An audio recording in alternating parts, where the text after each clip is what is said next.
नमस्कार। आज breaking news.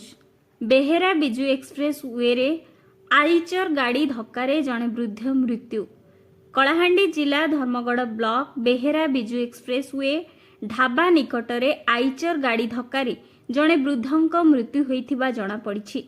सूचना अनुसार कक्सरा ब्लॉक खुंटिया ग्रामर तरुणी दुर्गा बयस 65 वर्ष बेहेरा बजार को घर को फेरुथिबा बेले ढाबा निकटरे बेहेरा पटरु आसुथिबा एक कुकुड़ा गाड़ी आईचर तांको धोका देइथिला।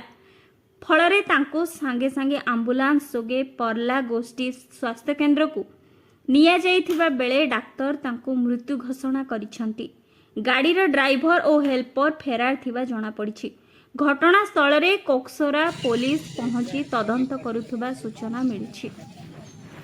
धर्मगढ़ रमेश सागर रिपोर्ट ब्रेकिंग न्यूज ओडिशा।